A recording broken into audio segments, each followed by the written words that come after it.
We're back at Red Lodge in Suffolk for round 5 of the FAB Racing British Mini Bikes Championship. It's the official Junior BSB Championship in the UK, and if you haven't seen it before, here's all the information you need to know about the 5 racing classes featured in this programme. The FAB Racing British Mini Bikes Championship is the official junior level of BSB in the UK. There are 5 junior classes, 3 racing on the smaller mini Moto bikes and 2 classes racing the Metro Kit or Mini GP bikes. Mini Moto bikes are all powered by 40cc 2-stroke engines, 2 classes using air-cooled engines with different exhaust restrictor sizes and 1 using the faster liquid-cooled engines with more torque. The Mini Moto classes are divided up into 3. The Mini Moto Rookie class is for riders from 6 years of age riding in the championship for the first time or with little experience of racing. This class uses an air-cooled engine with a 10mm exhaust restrictor to control the outright top-end speed to around 45 miles an hour. Very fast if you're just 6 years of age. The Mini Moto Pro class uses the same bike with a 14mm restrictor size, making the bikes capable of around 52 miles an hour. Again, you can ride in this class from 6 years of age.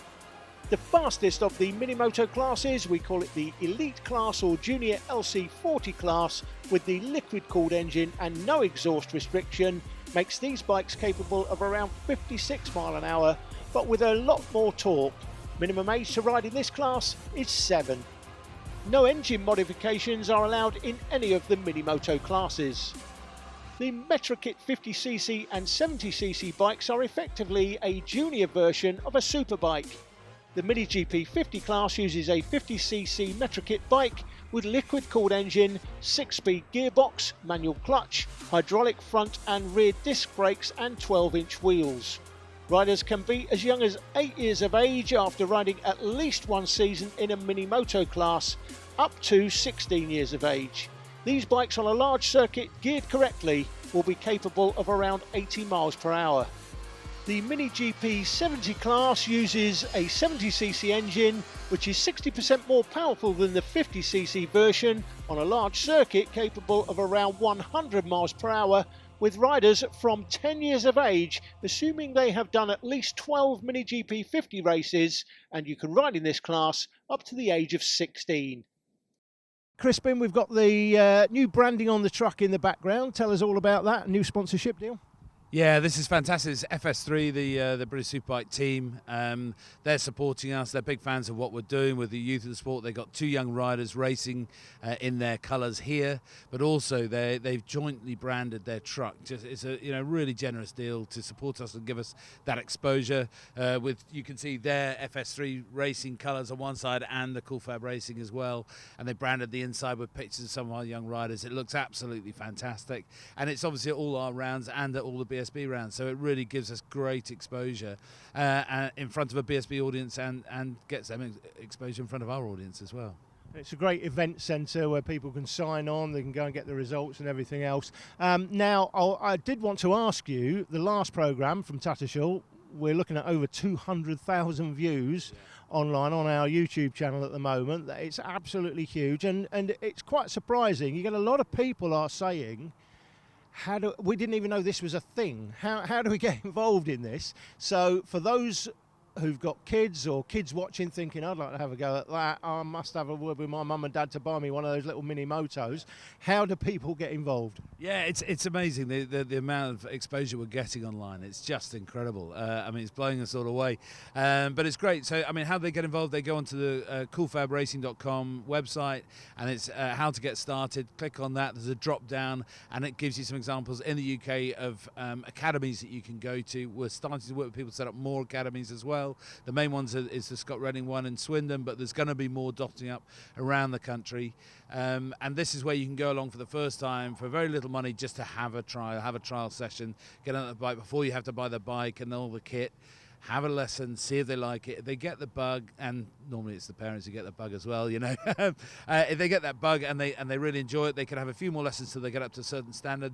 They'll be signed off by the Scott Redding Academy, and they'll be able to come and race here in the rookies initially, and we give them a gentle introduction to it, and then well, you can see how they get on. They all go flying from there. But the exposure is amazing, as you said. But it's all around the world. They're coming back to us. By coincidence, there were 2 kids and their dad driving past from Sweden yesterday.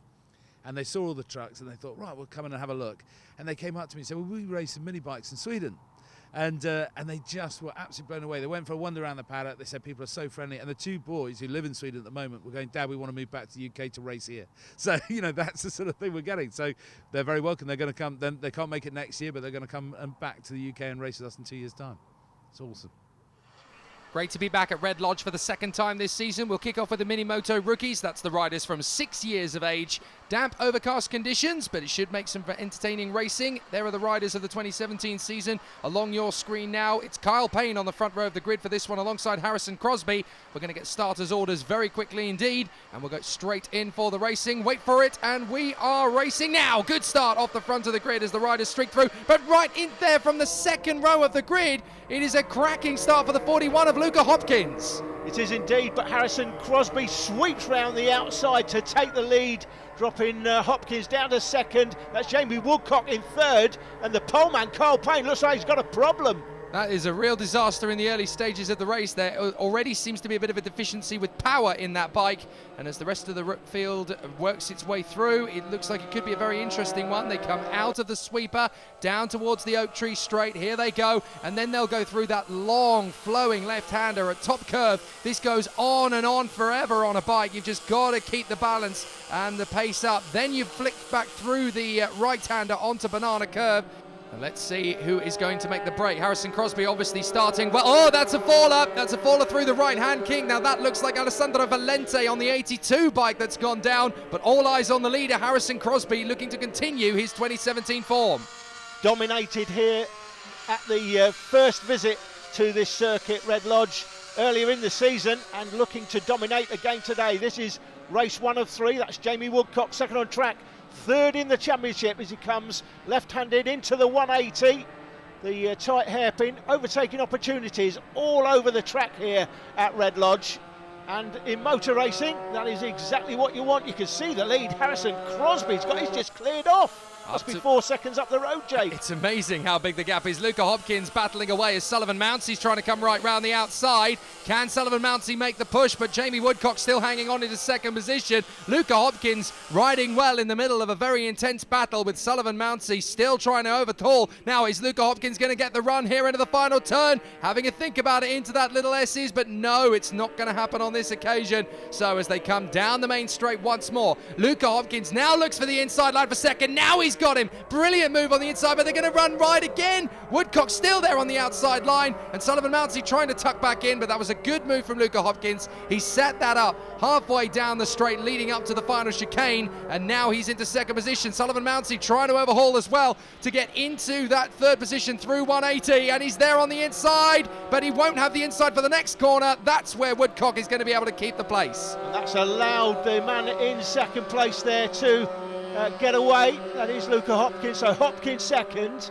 It's Woodcock there just about holding on to third place. Sullivan Mountsie though supplying all the pressure. The lead 5.41 seconds at this stage of the race. Oh, look at Mountsie. Unbelievable. Look at Mountsie swarming around all over the back as he dips one way, now dips the other, finds a move on the inside line and gets chopped across by Jamie Woodcock. Brilliant battle this for third position between these two as again Mountsie looks over for another way to get through. Maybe round the outside he'll find more speed. Yes, he does. Look at that. Storms round, but now he's got to cut back for the inside, and Woodcock manages to get the position back. This is brilliant as these two dice for third position. Luca Hopkins is loving it further up because he's no longer part of the battle. Or is he? Woodcock, massive braking into the hairpin and almost tags into the back. You would think with these two battling behind Hopkins that Hopkins would have cleared off. He should really have a 2 or 3 second advantage, but he hasn't. Here comes a Tyco BMW man down the inside into the top curve and through to third place. So with Mountsie into third position, Woodcock's now going to try and find some kind of retaliation to get him back again. But really strong correction there from Sullivan Mountsie as he gets the balance of the bike settled into those final chicanes as well. Right and left onto the home straight. Now Luca Hopkins is the next target. Further back, we've got some good battles. Phillips there in front of Davidson. James Rose Jr. That looks like Desoy, Sparks, And there is your pole man behind Ben Jolliffe, Kyle Payne, trying to fend off at the moment from Ronald Harris. So Kyle Payne really struggling. Yep, the three here in second, third and fourth, not struggling though. Harrison, Crosby, there he is, going through the left-hander out onto Oak Tree Straight. The second, third and fourth places made their way past the back marker. They're doing the chasing. And it's getting quite hectic there in that battle for fifth position. Phillips and Davidson, we think James Rose Jr. in seventh in front of Desoy. But this battle is still getting very tight as Luca Hopkins has not been able to get away in second position. And now Sullivan Mountsie, still with Jamie Woodcock hot on his heels, he's going to try and make that move for second position. Meanwhile, out in front, it is still one-way traffic for Harrison Crosby. That's Orlando Phillips. You can just make him out there with the orange suit, easy to spot from the drone through the final turn out onto the straight.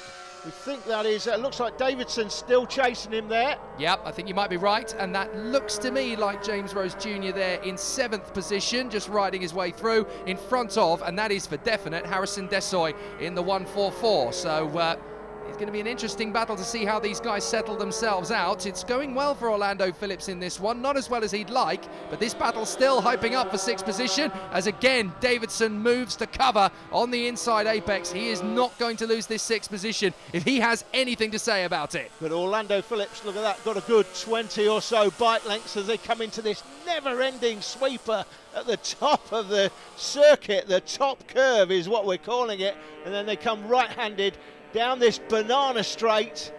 This is the battle for second position again. That was Luca Hopkins Oh, having and lost Harrison Crosby's got a problem. Yes, something definitely wrong at the back of the bike, and having just got himself into second position, Sullivan Mountsie is now in second position, in prime position to take the lead of the race. They're going to get past this back marker, round the outside, but the next bike up the road is the race leader, Harrison Crosby, with difficulties with the bike. Smoke is billowing from Harrison Crosby's bike. Can't make out whether that's an engine issue or something rubbing on the tyre. It's got to be an engine issue because he's not been involved in any incident. Here comes Sullivan Mountsie, a bit like Tigger in Winnie the Pooh. He's about to become very happy. He'll be a bouncy Mountsie when he gets the race lead, and he's about to do that through the right-hander, down the banana straight. Mountsie shook around the outside and does so, and Harrison Crosby won everything here last time out. Earlier in the season, you can see the smoke coming off the back of the bike. As an engine issue, Jake. And Luca Hopkins through as well into second position. What a ride this is going to be on the last lap for our new leader, Sullivan Mountsie, trying to hang on in front of Luca Hopkins. You can bet that Jamie Woodcock's going to get through into third position as well. If he hasn't already, I think he's already made the move. So it's now a ride to victory between these two, Mountsie versus Hopkins. They come out of the 180 and then will flow through the sweeper up towards Oak Tree Straight. This is going to be a really interesting battle between these two, as Luca Hopkins, once the man in second position who would have inherited the lead, has allowed his rival Sullivan Mountsie to get through, and Harrison Crosby can do nothing about it with an ailing bike. So now they come through the final chicanes of the lap, round banana curve, and this is going to be a really interesting run to the line, but I don't think Hopkins is close enough to beat Sullivan Mountsie. He's going to give it his best shot. He's going to try every trick in the book, but he's just not close enough. Into the final turn, over the line, and Sullivan Mountsie takes the win of his season. A brilliant victory there. Luca Hopkins in second, Jamie Woodcock through in third. What a disaster for Harrison Crosby in fourth position. That is not where he wanted to be. Orlando Phillips comes home in fifth in front of James Rose Jr., Alfie Davidson. Kyle Payne rides through to 8th place with Ethan Sparks and Ben Jolliffe rounding out the top 10, but it's a famous victory for Sullivan Mountsie. The championship points look like this. It's still Harrison Crosby that has the lead from Hopkins in second, Wilcox, Payne and Ethan Sparks third, fourth and fifth.